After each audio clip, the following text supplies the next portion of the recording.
Welcome to Big Blend Radio, where we celebrate variety and how it adds spice to quality of life. Hey, everybody, we are going to Santa Barbara today to chat with Jenna Tico. She is the author of the memoir, Cancer Moon, How I Survived the Best Years of My Life. Yep, we're going back to our age of the 20s, that era, that decade, maybe. I don't know. I feel like mine was a whole era, but welcome Oh, to yeah. the show. How are you, Jenna? Thank you. I'm Ah, good. I'm good. I also feel like it was an era. yeah, it does, right? Well, right now they're saying that the music that I listen to in my 20s is classic rock, so I'm feeling a little pissy about that. Am I allowed to? Yes, yes, because Yeah. I feel that even about music that came out in the 2000s.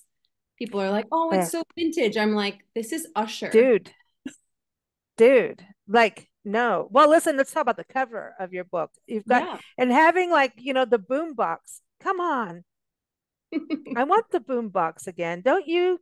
Do you remember CDs in like the portable CD player, like the Walkman?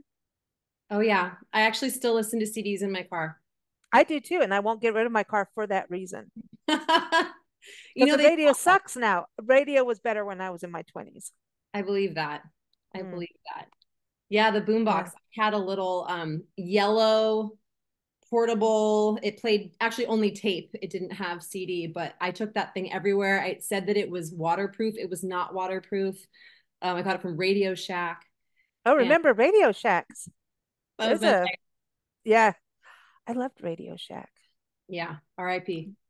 Yeah, I have a thing about, old, I like tape, and now they're coming back. People are doing tapes.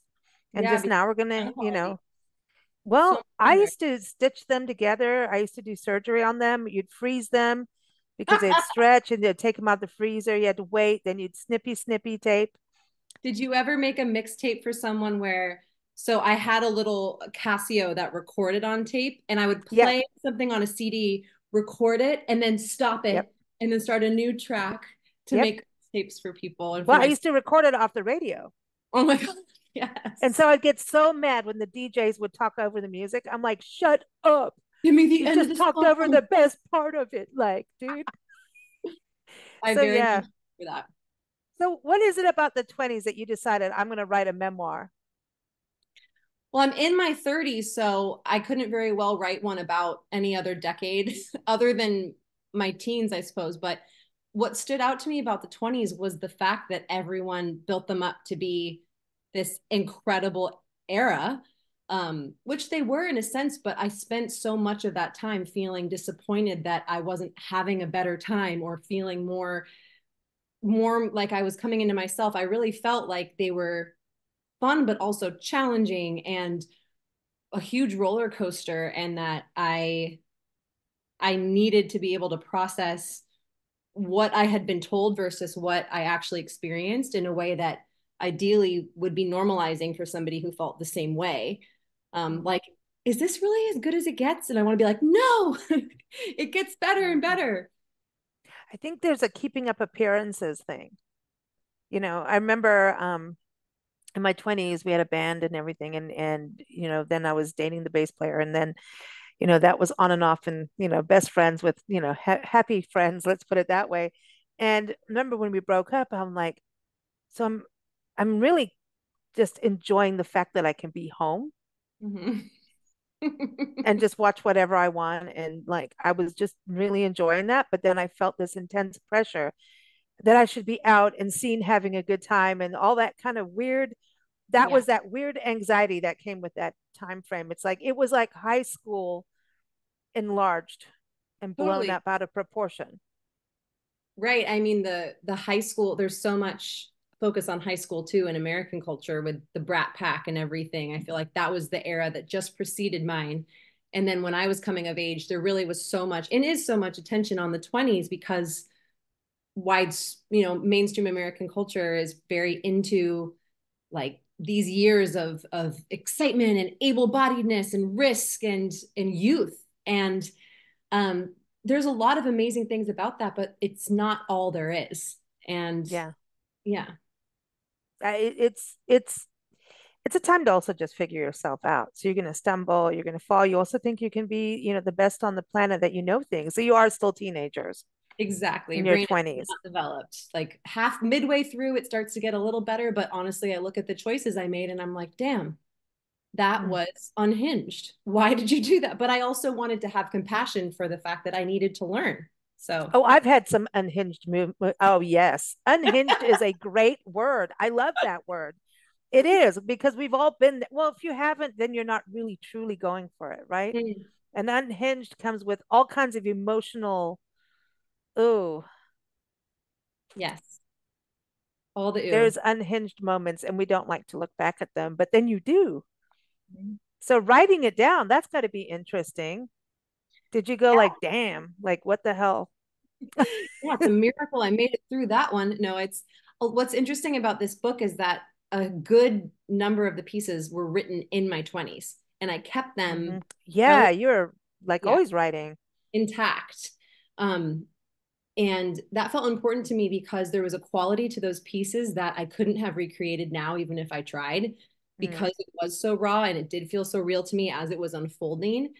And even though now it's like I can reflect on it and feel like, oh, I know better now, or I could write that differently now, it felt important to me to honor that voice and keep her in there too, even as I wrote some pieces that were more reflective or that I did need the perspective of my mid 30s to be able to put into words. mm, So yeah, some of the pieces in there are cringy for me to read because they are still like living, breathing testaments to like what that era can feel like and did feel like for me mm. emotionally. So you obviously 20-year olds, anybody in their 20s are going to enjoy this, right? Hope. Um, yeah, but I think it's important for all ages, right? So that there's understanding between the eras. I don't know if it's the eras tour. Like, I know. Every time someone says eras now, I'm like, yep. yeah. Yeah, no, I know. I think part of me would have been appreciated reading something like this in my 20s, especially because I'm not trying to be like older and wiser. There's not this sense of like, and now I've got it all figured out. And so, I'm so great. And I felt a lot of what I was consuming at that time did come across that way. But I really think some of the pieces would be lost on me in my 20s Mm, because I was still living it. So ideally, yeah, like you said, there's some room there for people of other ages to go, oh, maybe that's an element of coming of age at that time that I didn't understand because it was different for me.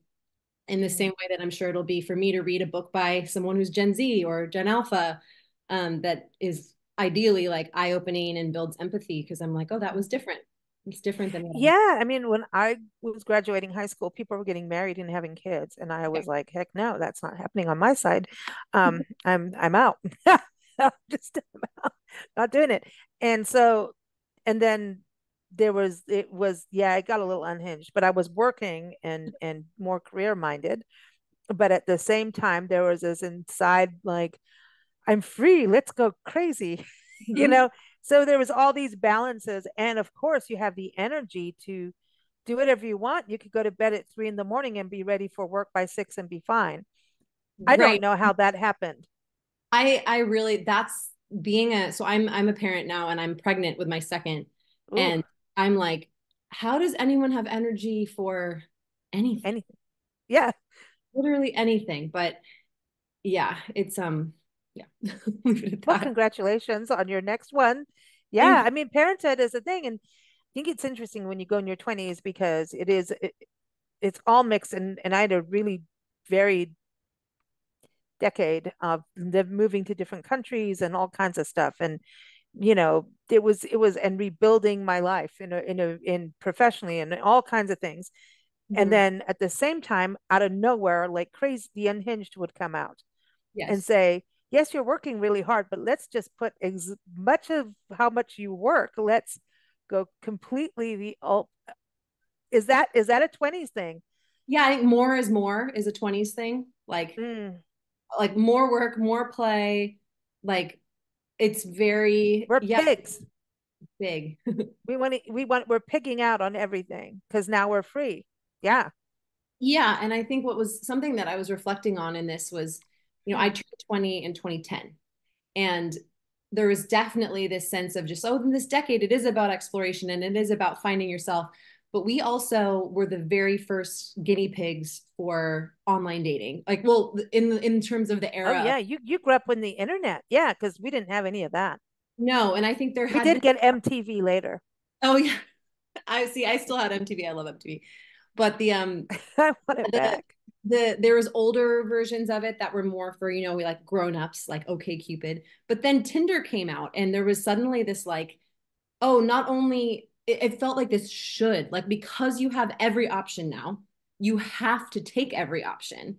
And I actually think that that had some effect on my generation of like, but what if I don't want every option? What if I don't want the person I'm dating to have 17 dates lined up for this week? There was this kind of explosion in it. Now I think it's gotten a little bit more deliberate, but it was like the wild west of online dating Wow. that time, where there was no rule. It was very like, okay, good luck. Hope you guys work it out. Like, and Yeah, it's weird because even dating is like, are you dating? Is it beyond more than one date? Then is it dating? What is the levels of relationships? And yeah, I don't know. Yeah, it was weird because I moved here in when I was 19. So I was going through the States here, coming from South Africa. So it was a very different, even yeah, though South Africa is pretty modernized, it was a culture shock. And in yeah. between, they did a little bit of England and the islands of the Channel Islands, which are just so tiny that I'm too loud for the entire chain of islands. Seriously. And then we lived in Mexico, and then, I mean, it was kind of crazy, but Whoa. the whole America was a culture. So I don't know how much for me was the culture shock, and then America, and then thinking I could absolutely do everything. I still think I can do that, but suddenly when 30 came, I went, all right, that's it. I'm out. I'm tired. I've turned 30. I have an excuse to sign my card and say I'm done now.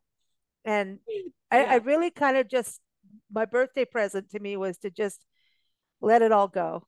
Just ignore it, get on with it.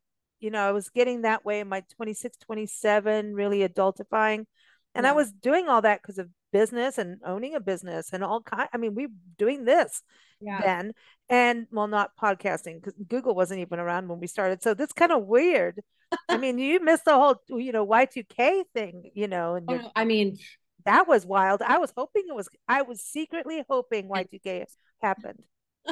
I remember that night because I was 10. So, but it was really, it, I still on my age, like we were the last ones to not have social media, to not have internet be part of our. I Wow. mean, we had dial up in my house when I was in high school, but I didn't have a tiny computer in my hands. So it Okay.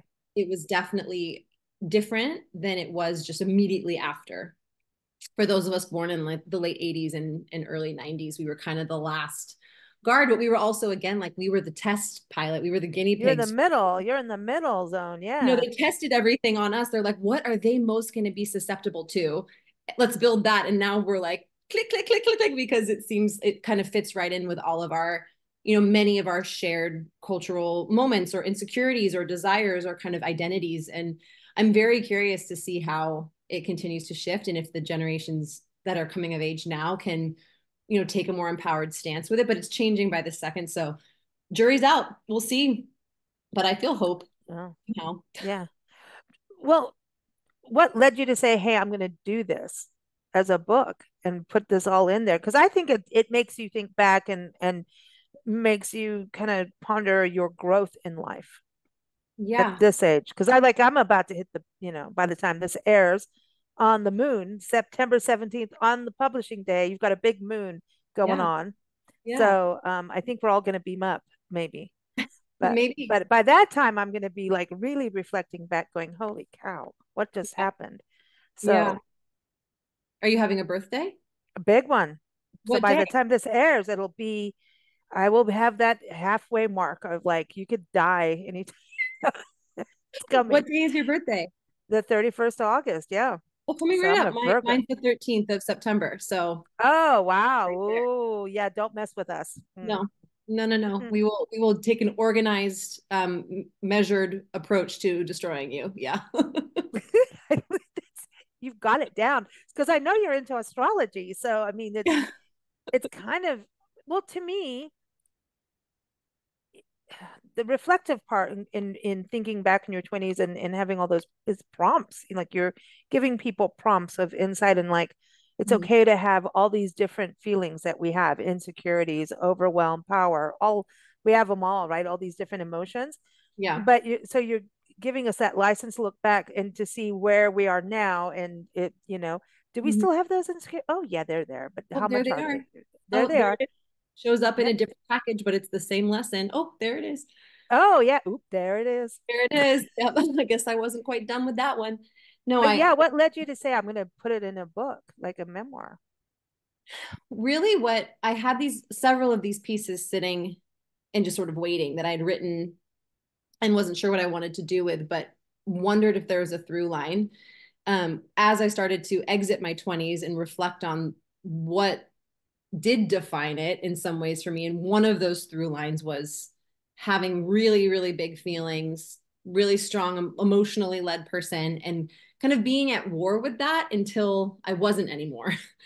Because trying to contain, trying to be like, I need to be smaller, I need to be smaller, I need to be smaller, until finally I learned how to manage my own emotions and started to finally pick people who were like, no, get bigger, let's go. Instead of, Yeah, well, you're a performer too, yeah, and that's part of the channel. yes, yes. No, Mhm. that's a layer too. But truthfully, the thing that made me want to put it together in this way was becoming a mom and Mm. feeling suddenly this urgency in a new way, or like this pull to go, what am I? Who am I outside of this identity now that feels like all consuming and everything to me? What do I want to be able to show my kids that I bring to the table as a woman, as an artist, as a person, that they can really see, like, yes, you're my everything, but you're also not. Like, I have this going on too. And so reflecting on that identity change and also realizing that I'm not going to have more time. In fact, I have less time. So I might as well just do it. And I felt kind of less precious with it in a way where I went, I just want to make this happen because I feel like I'm getting further and further away from being able to relate to the content too. It was like, Oh I yeah, have this and I want to do something with it. And it needs to be kind of now, because if I wait too long, it might slip away and not feel yeah. quite like as alive. So, and then a lot of things happened that lined up to make it possible, like the path revealed itself, and I just went for it. But yeah, I think becoming a mom was the thing that made me go, huh, what am I waiting for? I have other things that I really need to do now. I have other Yeah. things. Well, Yeah. yeah, that's a pressure, and Yeah. also because, and then you want, yeah, I love the fact that you're saying you want it to while it's still alive, Mhm. because to go backwards, I mean, as a travel writer and everything, I know that because we do so much content, we do so much travel. I mean, we travel full time, and so we're always get this, get this, get this, get this. And then if you don't do it while it's alive, it becomes this, oh boy, this becomes a mountain Yes, that because you feeling. have to replace yourself and then things have already changed. And so your perception has changed. And it's like, that's a whole new world now. I mean, Exactly. just in travel writing, honestly, it's a whole, you do it as fresh as you can because Yeah. art is art too. And writing down emotionally and writing things, there's something really beautiful. I have that too. I have a whole box in my storage unit of songs, poetry, articles, started books, started novels, started. I have the writing box, Mm-hmm. and I don't ever want to get rid of it because I think there's this thing in that age where, yeah, it's honest. Yeah. It's honest, and then we keep up with appearances after we get into our 30s and 40s, if you want to or not. Yeah. There's I don't know that word that keeps coming up, unhinged. Like some of I these, love that word. I, Dang. I wrote them because in that moment I was in a lot of pain and I needed to process somehow. And that's not something that can necessarily be faked. And I think you can return to feelings and you can touch back on them later and you can listen to something that reminds you of that, or, Mm-hmm. revisit. Sure. But there's a quality to being in your 20s too that like I just it was everything felt like the most dramatic, most important thing. And kind of like a teenager, it's an extension of the teens where you're like, this is everything. And now in your 30s and 40s and beyond, you're like, well, is it though? You know, I've lived a little more now. I know that actually there's a lot more that can happen. But at that time, Yeah. it feels, you know, a big breakup can feel like the end of the world. Oh my God. And it's like the humiliation of it all. Who broke up with who first? Yeah. That was a big deal. Oh my Who gosh. did it? I'm like, who Couldn't be has the time? mutual. Send me a text. Yeah. Yeah. No. Now we just ghost people, you know. Oh, oh, that was a layer of my 20s that I could have done without was the ghosting. I think that was Mhm. a particularly new and cruel way that developed around, you know, the Mm. technology thing. And suddenly there's new ways to just like not ever come back. Yeah. And it's It's crazy, like crazy you're to think freaking about. dead. Yeah. Yeah. Someone just be like, I'm just never gonna come back or talk to you again. It's like, It's like, all right, wow, can you at least give me an idea? And it's bold. still continuing today. I still think that's childish. It's a baby. That's I a think, baby move. well, and I also think like there's something to be said there for lack of emphasis in our society around how to get out of things well. And I think there's a lot of emphasis on getting in and like, ooh, the like sexy beginning and it's also dramatic. And but it's awkward to end things, whether it's a job or a romantic relationship or, you know, Yeah. doing it well is a skill, but we don't really get taught how to do it well because, you know, you let people down or you might be vulnerable. So the fact that people will just like peace out. Yeah. Yeah, I get the temptation, but it's definitely not worth it because it creates more. No, because you don't, you know, if it's something that doesn't work for you, then that's fine. But it's like, hey, this isn't me or this isn't compatible or whatever. Doesn't mean you'd be cruel because, you know, but at least people understand. You know, Tracy Chapman wrote, Give Me One Reason for a reason. Well, she didn't write it actually, but anyway, she sang it for a good reason. You know, She did. it's give me a good, you know, that's the thing. It's like, you want to know why, because is there something that you could have fixed, or no, did I do something wrong? And then it gets built up because a Mhm. mystery is always building. And Sarah McLachlan, now let's go. Bringing in all the 90s jams. Yeah, yeah, yeah. Come on. So, you know, but honestly, when you don't know, you make it into a bigger deal than if you knew. And it could be like one person wants salt and one wants pepper. So what? But no, now we're just gonna not like any spices ever again. Right now I'm the wrong spice. No, I think it's really I don't want to never be the Spice Girls though. Not into that. No. no, I really think it's you don't give you're denying someone the opportunity to actually reflect and instead it becomes like this big built up story when you don't know the truth and um yeah, it takes a lot of energy to extricate from things well. And that's something that I feel like was a big learning curve of that decade for me was okay, how do I get out in a way that feels good? Because you know when you do, because the relationship can continue in a new shape or in a good way, if both parties are willing to have the hard talk and saying, okay, Oh, yeah, because then you're also at that point going, okay, I'm the adult. yeah, and you'd be like, I'm not everyone's cup of tea. My friend who helped me design shirts for this project, she's like, I didn't make this up, but I heard it. She goes, yeah, if you're everyone's cup of tea, you'd be water. Exactly. That's so helpful. Like, you know, it just have the ownership. And that's what I feel like doesn't come easily in the 20s, or it didn't for me. Was like, yeah, it's okay if I'm not everybody's cup of tea. I want to know what kind of tea I am because Yeah. yeah, somebody will enjoy me and I will enjoy somebody. And it's okay for people to like what they like. And I don't have to be liked by everybody and got to be true to me. Yeah, it's like wine. You know, let it age a little bit, you know, a little bit longer. It's got the beginning stages, and then all of a sudden it gets, you know, sorry, you're pregnant. I shouldn't talk about No, wine. it's okay. I mean, in our 20s, we're just like, let's be real, we're just juice that's been left out in the sun a little too long. It's like, oh, like there's something off about this, but it's not quite wine yet. Yeah, that's right. A little That's right. funky. The harvesting hasn't even really begun. You Yeah. know, A little funky, but it's not doing anything for me. Yeah. Well, actually, you know what I think is really interesting about, your book and what you've done is, you know, there's now middle grade and young adult novels and stories and, which there wasn't that many when I was growing up. Now there's a huge platform for that. Mhm. But no one wrote anything about, okay, once you're out of school, that's it. Too bad. College life. Oh, everything's about how to handle college, how not Mhm. to eat too much pizza and drink too much from the keg. Yeah. All of those stories. Mhm.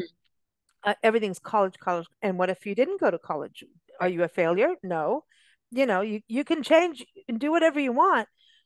So you have these, it's just kind of left off like, oh, you're an adult now or you're in college, and there's no in between of Right. any real reading that goes to like a young adult, which would be the 20s to me, not the teens. Right. Like where do you relate? Who do you relate with? Who do you and yeah, it was where I live in Santa Barbara, coming Nice. back here so I was born and raised here, left, came back in my early 20s before leaving and coming back. And it was wild because the population drops off pretty significantly at that age group because of the cost of living here and among many other things. But it was wild to see like, whoa, there's really no where is the space for us? Like, yeah, there's like the college party scene, and then Yeah. like the adults who do wine tasting and go do blah, blah, blah. But like when you're 24, 25, maybe not fully identified with either, where do you fit in? And there's not that many people. So you end up kind of knowing the same people in community and working 1 million jobs. I mean, that was my rite of passage in Santa Barbara. Was just like, Right. I work 1,000 restaurant jobs and see what happens. But it's yeah, it can feel a little bit like a lost, dropped, forgotten era, which is sad because I think actually you're doing a lot of development at that time that Yeah, a lot of mental, super. I mean, that's formulative years yeah. And like for where adulthood. are the yeah, where are the mentors? Unless you're enrolled in some kind of educational program, where are the adults in their 40s, 50s, 60s, 70s who are like, hey, I see what you're going through, and or here's how I figured this out, or even got curious, like, hey, what are you into? It felt like Yeah. this, I'm on an island time. And that you have, I think a lot of kids go into college because they're kind of, oh, that's what you're supposed to do. And they're getting degrees in things they didn't want to do, which is like, oh God, that's got to be tedious. Oh my gosh, I mean that's like That's a awful. three That's hundred hell. thousand dollar experiment. Yeah, Yeah, well, college, and the expenses insane. I know. You I'm know, curious what will happen if that will continue to be the dominant path, or if this next generation, like I think about my own kids, I'm like, how will you learn? What will be your choice at that time? I don't know. But I certainly don't think this is the only way to figure out who and what you want to be, and how you can be of service and how you can contribute, you know. yeah. It's like each generation has something new to tackle. Now we have climate change and things like that, right? And so all kinds of stuff. Yet the world has progressed and getting better, and there's more information. Like when I was in my 20s, the internet, we still had dial up and everything, but I was a little older than you.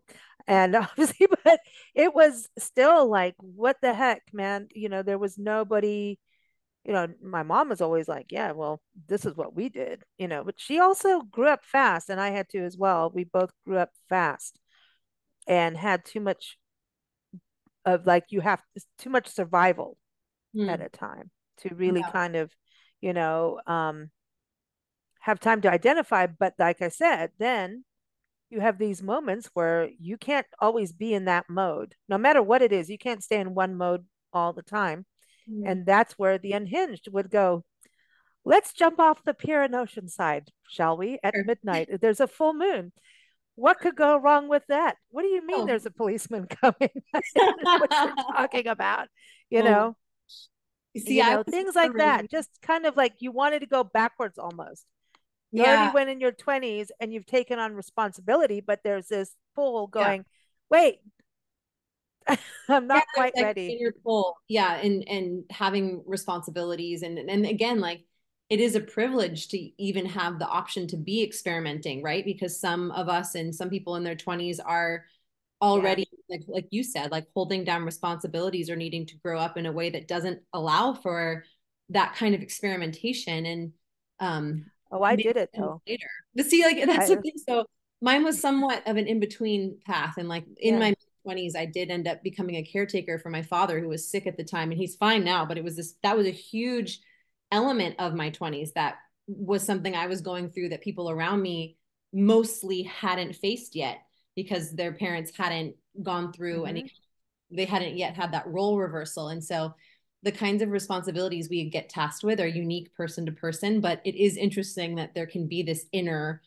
inclination to do something destructive, something experimental, something risky, that does feel like it's part of that time in a way that just doesn't feel like it's part of other decades. So I'm going to just say this, the two words experimental and unhinged. Those are oh, and let's talk about full moons. Talk about your relationship with astrology, because to me, with it, it goes with, so I love Ayurveda because it practices who we are with nature. And so we so often go, oh, just take this magic pill. It could be fun. But you see, I'm going to go unhinged any second. But it's no, don't take the pill. But anyway, there's this connection with nature and what's going on with the universe. And if we keep disconnecting, that's where a lot of problems arise, I believe. And you can experiment all you want, but if you don't have that connection with nature, you're going to get in trouble, like really. And so astrology, I think, is part of that. It's about understanding our place. I mean, and also proves that the world is round. Yeah, it's a lot of things. Yeah. It's a lot of things. My introduction to astrology came from my grandma, who I was very, very close with and grew up spending multiple days a week with. And she was just a practitioner. She loved it. She had people sign in with their birthdays in the 70s in her house. Like, Ooh. she would do handwritten charts and stuff. And so she would mention things kind of casually, but in my 20s, I took a course through the job I was working at the time. And it was a psychological astrology course. And so it was really grounded in a way that I hadn't experienced before in these other layers of understanding, family systems or Hmm. how the roles that we play in dynamics and how like it relates to our psyche. And obviously that's a part of traditional or Western astrology, but it was really cool to have it. Yeah, it just something about it anchored for me. And because at that time I was looking for anchors, it was very helpful to specifically recognize, okay, the placement of my moon, because I always heard, you read your astrology and usually it's for the Hmm. sun sign. So it's like Virgo, Virgo, Virgo. You like organizing people's drawers, blah, blah, blah, blah, blah. And I'm like, but then I have this Cancer moon, which is this like moon on steroids placement where it's like everything is big and emotional and kind of can be weepy. And it's this relationship with mothering and being mothered. And it actually gave me permission to own that part of myself. And then Hmm. also, kind of in doing so, ironically, like step away from it a little bit and be like, I'm not, this is a huge part of who I am, but it's not all of who I am, but it needed to be given attention. Like, look at me, this is important. I am a really deep feeling person and it's okay. It kind of legitimized it for me and then allowed me to form my Hmm. own relationship to it. So that's why when I was looking at these pieces, it felt like Cancer moon being the like feel it all and then some, you're a lot, was like the overarching theme of my 20s, that I went from like really kind of self, rejecting about myself to claiming about myself. And it's um, because it's not a finger pointing at you, like, people going, oh, you're over emotional. You're always so dramatic. I get that. You're always so dramatic. You're always this. Well, yeah, I'm a performer too. And it's like, yes, yeah. And it's that there's better no for me to bad, perform and channel it out and sing it out than me tell you like in exactly. person, because And then guess I what, may we've all got it, raise my all got voice. weird. We've all got something, and we've all got things that we struggle with, and we've all got things that are our areas of greatness. And so Hmm. might as well just find Balance. a place to let it out. Like you said, you're a performer, so you can let it out. It's when you don't let it out that it starts to get dicey. And I think Oh. I started to really like confine that part of myself because mostly because of relationships with men, romantic Mhm. relationships where they were it was all about how I was too much. And that was such a big thing for me in my 20s. When looking back on it, I'm like, maybe we just there was just so much growth happening, but like I didn't need it was always the finger pointing, like you're too much, you're too much, you're too much, instead of like maybe I don't feel like enough, or maybe I'm figuring out who I am and not don't have the tools or vocab to say that yet. So I took that in though, and I think yeah, I Mm. took it to heart, and it took me a long time to actually come around and go, yeah, I'm a lot. Well, at the same time, though, Virgos are incredibly loyal, strongly loyal. And like I tell people, it's like you push me, you can keep pushing, and I will tell you, your warnings are there. And Mm-hmm. then you ruin that loyalty, I will absolutely Mm-hmm. bananas. It's 100%. It's unhinged. Do you have a You Scorpio? know, I don't know. I get along with a lot of Scorpios, but when once if you have pushed someone's loyalty and you ruin the trust of a Virgo, Yeah. it's not pleasant. No, we value definitely loyalty Yeah, loyalty is huge. and And order. I think it goes by, like you're saying, by the moon side, how much we go. But I've learned now if someone's gone that way, like, it depends on their relationship. If I'm already going like this is a really yeah relationship, no matter what it professional or not, Mm-hmm. I'm now learning to go, this is not serving me because I know who I am emotionally. That if that is not serving me, get away from it because Mm-hmm. you're just gonna torture yourself to not be who you are. Because then when someone has pushed me to that point, Mm-hmm. like I no, because I know balance now. Get it in control now. Don't let it happen where Yeah. eventually, because it feeling people and everybody's different, right? Everyone's got their different star, sun, moon, and all of that, and who they are, and DNA, and all of that emotion. But you know, that is what we're doing in the 20s, like up, down, all around, and we're big and bold about it, or You incredibly internal, which can also be very dangerous too. and that's I'm one of those, like, aren't you like that? Oh, I'm a big personality, then please just leave me alone for the day. yeah, which I That relate to that too. It's both. It's mm-hmm, both directions, right? It's just being, yeah, there's some extremes there. mm. Yeah. Yeah, wait till your kids are in their 20s. You're gonna sit there and go, holy cow, look at Oh my this. God. Did you read my book? I can't even imagine. I mean, my son, who's almost 4, is a triple fire sign. Ooh. He walks through the world with all this fire, but I do believe that we do get the right match for us. I mean, I being who I am and feeling things the way I do was the perfect match for my parents to learn their biggest lessons because we are so different and the same, but we Mm-hmm. teach each other. And like, looking at my kid, I'm like, I have no idea who this one will be who's coming, but I know that like my husband and I were like, yeah, you're fiery because we can handle it. Like it's a Mm. lot, but you're not too much for us. Like, and even Right. just that message, because it was the message I received so much of like too much, too much, too much, to be like, yeah, you're a lot, not too much. Mm. It's my healing, like to be able to now give that to somebody else. It's like, That's cool. No, I think we all have to have those balances. I look at my mom and I's relationship. We run a business together. We travel together. We yeah. do argue. When we argue, it's epically cool. But then we have a glass of wine together and go, okay, let's move on. She's a Taurus and I'm Mhm. a Virgo. So she's got the bull. We both have the Mhm. stubbornness. But With Earth, yeah, yeah, earthy, yeah, yeah, that's cool. yep. So it's very interesting, these balance. But then I get along with most Pisces because they're fluid and, calm. I like to joke that I collect Geminis because I like a challenge. I have a lot of Gemini. Mm. Married to a Best friend Gemini. is what? And Best friend is a Gemini. Yep. Isn't that it's funny? good that, we're all communication oriented, so that helps. Okay. That's the way to go then. That's the way. Well, congratulations on your book. Are you Thank going you. to do another one? I hope so. I would really Cool. love to write about early parenthood because it's just wild.